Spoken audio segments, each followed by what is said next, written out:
Imperial Knight. Woo! Woo! It's so cool. It's so... Hey guys, Gus here. This is just a quick video to answer a couple of questions about my Chaos Cultists that I painted quite a while ago. And a few guys have been asking about, how I painted them.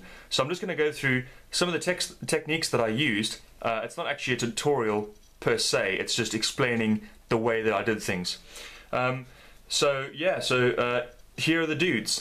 Okay, so a couple of the things I've actually already done. So if you look at things like the skin, the tutorial that I did on skin actually is the exact same techniques that I used to get that sort of subtle gradient. And then if you look at my and of course all of these guys are painted with the same techniques, it's just different colors. So if you look at my video on non-metallic metal, that's the way that I painted the metal. And then if you look at my Warriors of Chaos video, where I go through the sort of little kind of subtle rust effects in all the joins, that's the exact same way that I painted that. And again, my non-metallic metal gold is the same way I painted, like the chaos symbols. And really, all that I did, I did a few extra little bits and bobs. Like if you look at his sword, I try to make it look like he's taken it off the sort of a bumper plate or a bonnet of an Imperial vehicle and just turned it into a sword. You know what I mean? So I've done a few extra little things like that. But with regards to the actual techniques that I used when I painted these miniatures, it was all done with the same basic techniques, and that is that the principles that I applied when you see them in my videos, the non-metallic metal, the Warrior of Chaos, the non-metallic metal gold and skin, those exact same principles were applied to all of the colors on the actual miniature. So it's all about glazing and then right at the end pushing those highlights as far as you can get them. And then really what I did with these, I just try to pick interesting colors, like greens that were interesting, and just go from there, and go like, okay, well here's a green, let's highlight it with bleached bone instead of just going white or lighter green, and just see what happens, you know what I mean? So just when you do stuff, and that's the main message I always try and get across in my videos, is that you don't have to go point A, point B, point C.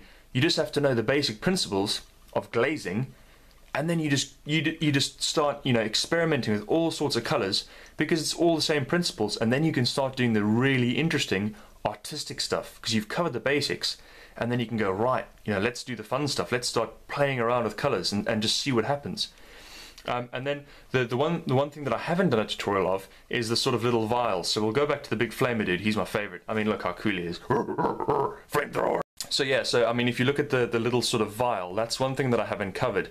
And I will be doing a tutorial on that. I will be, because somebody's asked for that. But again, it's time. It'll be after I've done all the 7 Years' War stuff.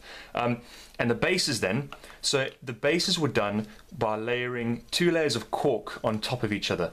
And it always comes out quite nice, because I'm doing a sort of underground ruined city, you know what I mean, like Necromunda type stuff. And if you don't know what Necromunda is, check out my Necromunda video. So the sort of underhive gang scum running through the underhive landscape, collapsed buildings everywhere, fighting gang battles, that sort of stuff with all ruined, rusty equipment. And then and then it's just a case of dry brushing with like lighter greys, and then adding in some of that the Citadel textured earth. And the little mushrooms are just made with like nails. I will be doing a tutorial on these bases as well. And then the sort of, some of them you can see there's like a street, like he's running across sort of some ruined street, and that's actually done with sandpaper. And it's very simple to do, and I really like doing it. Like, it's one of my favorite things to do. You know what I mean? Like these cool like lines and like ruined underground city. I just think I wanted to capture that feel. You know what I mean? So I hope that answers some questions. I know that it's a very sort of quick run through. I don't have a great deal of time, unfortunately, to go through these dudes with you. But I hope that covered a few things. I'll put all the links in, to the various techniques that I mentioned, both in the video annotations as well as in the description below. All right, guys. I hope you've enjoyed it, and take care.